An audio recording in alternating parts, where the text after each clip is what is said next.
சொல்லிடுமே. வார்த்தையினால் வார்த்தையினால் என் உள்ளம் நிறைந்தவரே.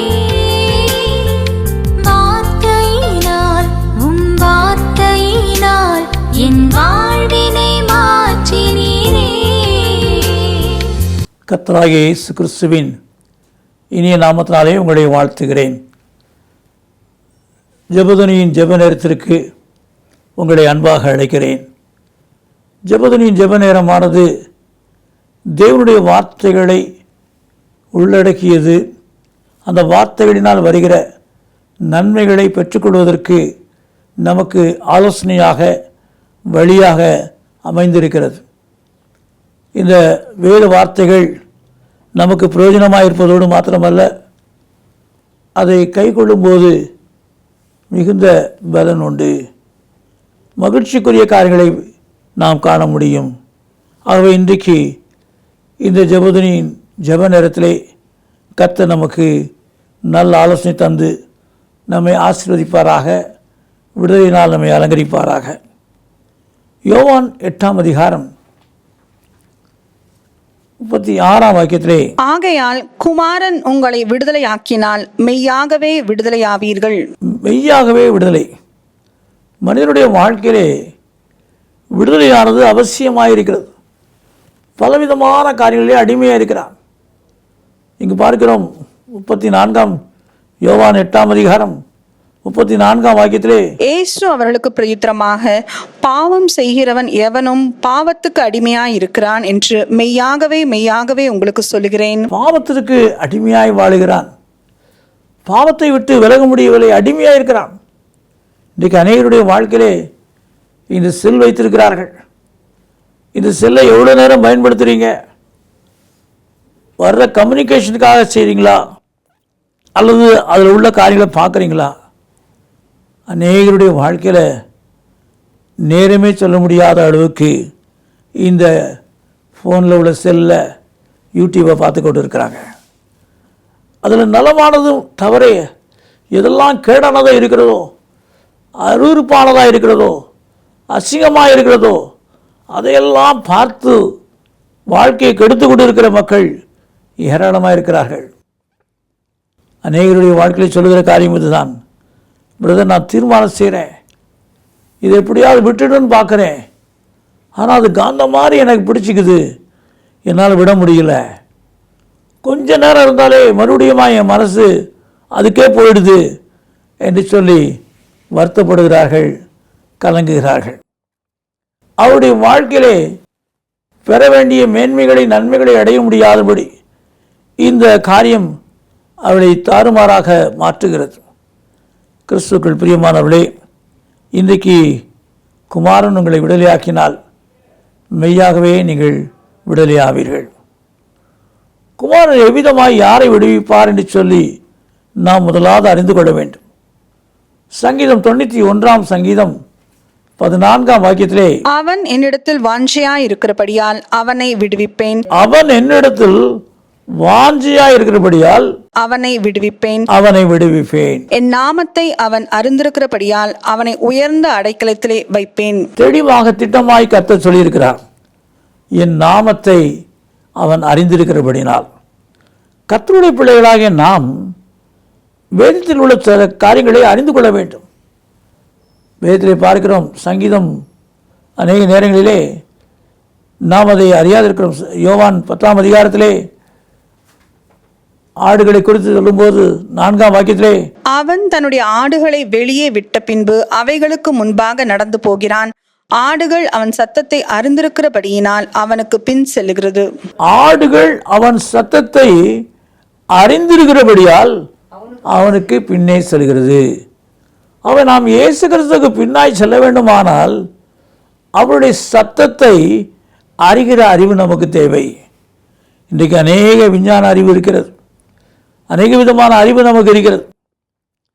வீட்டில் நம்முடைய தகப்பனார் ஒரு மோட்டார் சைக்கிள் வைத்திருப்பார் என்று சொன்னால், அந்த மோட்டார் சைக்கிள் தூர இடத்துல வரும்போதே அதன் சத்தத்தை அறிந்திருக்கிறபடினாலே நாம் அப்பா வர்றாங்க அப்படி என்று சொல்லி மிகுந்த சந்தோஷப்படுகிறோம்.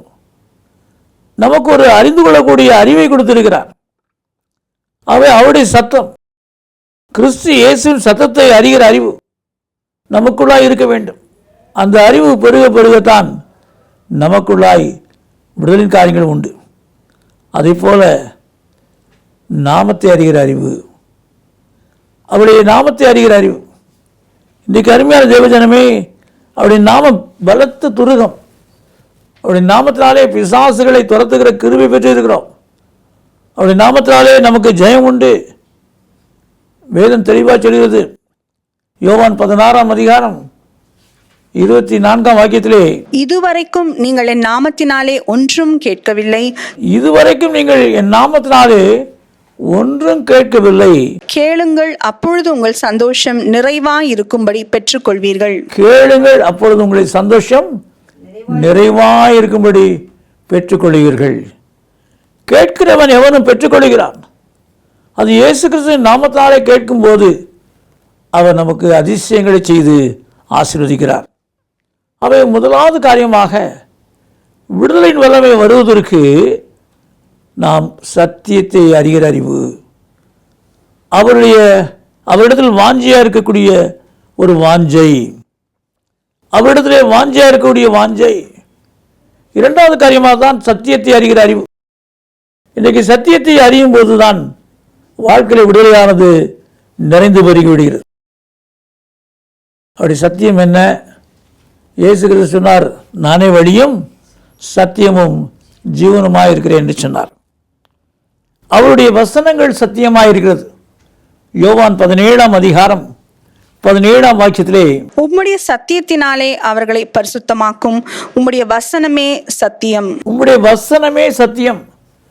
அதோடு மாத்திரமல்ல, அவருடைய சாட்சிகள் அங்கு சத்தியமாய் இருக்கிறது. இதை குறித்து நாம் 19ஆம் சங்கீதத்திலே பார்க்கிறோம். அவை சத்தியமானவராகிய இயேசு கிறிஸ்து நம்மை விடுவிக்க வல்லவராய் இருக்கிறார். அந்த சத்தியபரனாகிய இயேசு கிறிஸ்துவின் காரியங்களை, அவருடைய வார்த்தைகளை, அவருடைய சாட்சிகளை அறிகிற அறிவு நமக்கு தேவை. இந்த சத்தியத்தின் வார்த்தைகளை அறியாதபடினாலே தவறான காரியங்களை செய்து வாழ்க்கையிலே தோல்விகளை, துக்கங்களை, பாடுகளை அனுபவித்து வருகிறோம். ஒரு முறை ஒரு அருமையான ஒரு சகோதரி ஜெபிக்க வந்தார்கள். அவளுக்காக ஜெபித்த பொழுது, அம்மா உங்களுடைய குடும்பத்தில் யாராவது கேன்சர் நோய் இறந்துட்டாங்களா அப்படின்னு கேட்டேன். உடனே ஆமாம், என்னுடைய தாயாரே அப்படி தான் இறந்து போனாங்க. சரிம்மா, அந்த தாயாருடைய படம் இருக்கா? அந்த தாயாருடைய கல்லறைக்கு போவீங்களா என்று கேட்டேன். ஆமாம், அங்கே போய் நான் மெழுகு திரியை கொடுத்து வைப்பேன். சரிம்மா, அந்த மெழுகு திரியை ஏன் கொளுத்துறீங்க? நீங்கள் தான் கல்லறையில் புதைக்கிற அன்னைக்கு மண்ணுக்கு மண்ணா, சாம்பலுக்கு சாம்பலா, புழுதிக்கு புழுதியாக எல்லாம் ஒப்பு கொடுத்துட்டீங்க. அந்த சரீரத்துக்கு, செத்த சடலத்துக்கு போய் மெழுகு திரியை கொடுத்துனா என்ன அர்த்தம்? அம்மா கேட்டாங்க. நான் அவளுக்கு சொன்னேன், இதனுடைய விளைவு என்னன்னா, நீங்கள் சத்தியத்தை அறியாதபடினாலே பிசாசானவன் உங்களுடைய தாயிலிருந்த அதே நோயை உங்களுக்குள் கொண்டு வந்து விதைக்க வேண்டும், உங்களுக்குள் வர வேண்டும் என்று சொல்லி போராடி கொண்டிருக்கிறான் என்று சொன்னேன். அந்த அம்மா அன்னைக்கு தான் யோசித்தாங்க, எவ்வளோ தவறு செய்கிறோம். உடனே அவங்க படங்களெல்லாம் எடுத்துட்டாங்க. அது நிமித்தமாய் அவருடைய வாழ்க்கையை தப்பினார்கள். இன்றைக்கு அநேகர் அறியாதபடி இருக்கிறார்கள். பிசாசனுடைய தந்திரங்களில் இதெல்லாம் ஒன்று. நம்மை அடிமைத்தனப்படுத்த வேண்டும், நம்மை வேதனைப்படுத்த வேண்டும் என்று சொல்லி அவன் செய்கிறபடினாலே நாம் சத்தியத்தை அறியும் போது சத்தியம் நம்மை விடுதலையாக்கும். குமாரனாகிய இயேசு கிறிஸ்து உங்களையும் என்னையும் எல்லா விதமான இன்னல்களுக்கும், இக்கட்டுகளுக்கும், சத்துருடைய தந்திரங்களுக்கும், சாத்தானுடைய தந்திரங்களுக்கும், பிசாசின் துர்க்கிரியலுக்கும் நம்மை விடுவிக்க, விலக்கி காக்க வேண்டும் என்று விரும்புகிறார். அப்போ இன்றைக்கு நம்முடைய வாழ்க்கையிலே இந்த சத்தியத்தை அறிந்து அதை ஆராய்ந்து ஆசீர்வதிக்கப்படுவோம், இடம் கொடுப்போம். இன்னும் ஒரு காரியம் உண்டு. நெகேமியாவின் புஸ்தகம் 9ஆம் அதிகாரம் 28ஆம் வாக்கியத்திலே, அவர்களுக்கு இளைப்பாறுதல் உண்டான போதோ உமக்கு முன்பாக மறுபடியும் பொல்லாப்பு செய்ய தொடங்கினார்கள்.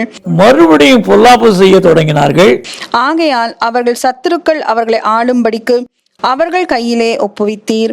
அவர்கள் மனம் திரும்பி உம்மை நோக்கி கூப்பிட்ட போதோ நீர் பரலோகத்திலிருந்து கேட்டு அவர்களை உம்முடைய இரக்கங்களின்படியே அநேகந்தரம் விடுதலையாக்கி விட்டீர். இங்கு பார்க்கிறோம், அநேக தரங்கள் இரக்கங்களினாலே விடுதலையாக்கினார். எது நிமித்தமாக? அவர்கள் மனம் திரும்பின பொழுது அவருடைய பாவ வாழ்க்கையை விட்டு, பாரம்பரிய பழக்க வழக்கங்களை விட்டு பரிசுத்தருடைய வழியிலே நடப்பதற்கு தங்களுடைய மனதை, தம்முடைய செய்கைகளெல்லாம் திருப்பிக் கொள்ள அங்கு ஒப்பு கொடுத்த பொழுது தேவனுடைய வாழ்க்கையிலே ஒரு விடுதலை கொடுத்தார். இன்றைக்கு அருமையான சகோதரியே, இந்த வார்த்தைகளை கேட்டுக்கொண்டிருக்கிற அருமையான தேவ பிள்ளையே, உன் வாழ்க்கையில் விடுதலை தந்து உன் வாழ்க்கையை ஆசீர்வாதமாய் மாற்ற விரும்புகிற அன்பின் ஆண்டவருடைய சமூகத்திலே இன்றைக்கு முற்றிலுமாய் திரும்ப இடம் கொடு. அவர் பக்கமாய் திரும்ப இடம் கொடு. இந்த உலகத்தின் பக்கமாய் வாழ்ந்த காலங்கள் போதும்.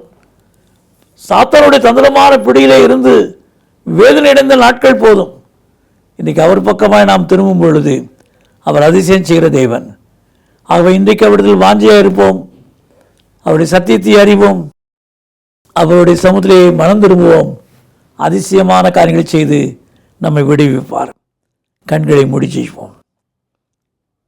எங்களை நேசிக்கிற அன்பு நிறைந்த தேவனே, உம்முடைய வல்லமையினால் எங்களை விடுவித்து எங்களுடைய கட்டுகளை எல்லாம் அவிழ்த்து எங்களை ஆசீர்வதிக்கும்படியாக கெஞ்சுகிறேன்.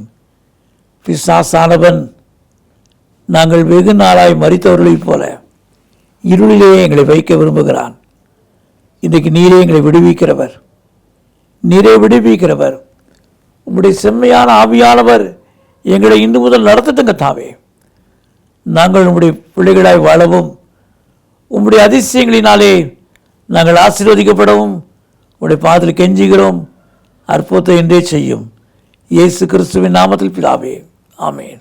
இந்த நிகழ்ச்சியை பற்றிய உங்கள் கருத்துக்களையும் உங்கள் சாட்சிகளையும் உங்கள் ஜெப விண்ணப்பங்களையும் எங்களோடு கூட பகிர்ந்து கொள்ளுங்கள். கர்த்தருடைய நாமம் மகிமை அடைவதற்கும் எங்களை ஊக்குவிப்பதற்கும் அது ஏதுவாக இருக்கும். எங்கள் ஜெபதுனி மாத இதழ் தமிழ், ஆங்கிலம் மற்றும் சிங்கள மொழிகளில் வெளியிடப்படுகிறது. பெற்று பயனடையுங்கள். சகோதரர் அவர்கள் எழுதிய யார் என்னை விடுதலையாக்குவார், கர்த்தரை தேடுங்கள் என்ற புத்தகங்கள் தமிழ் மற்றும் ஆங்கிலத்திலும் வெளிவந்துள்ளன. மேலும் பாதைக்கு வெளிச்சம், ஜெயம் தரும் ஜெபங்கள் என்ற புத்தகங்களையும் ஜீவ கீதங்கள் என்கிற பாடல் புத்தகத்தையும் பெற்று பயனடையுங்கள்.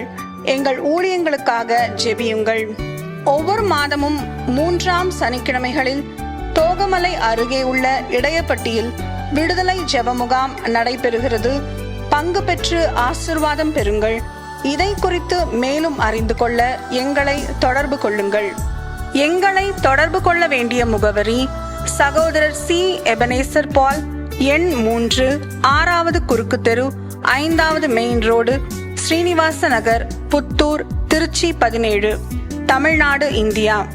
எங்கள் தொலைபேசி எண்கள் 0431 278 0938 மற்றும் 9842365132.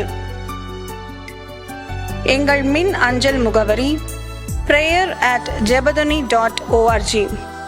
எங்கள் இணையதள முகவரி www.jebadani.org.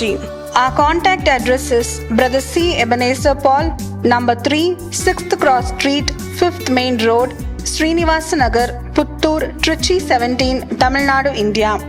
Our contact phone numbers are 0431 278 0938 and 98423 Our email ID is prayer@jebadani.org. Our website is www.jebadani.org. கர்த்தர் தாமே உங்களை ஆசீர்வதிப்பாராக.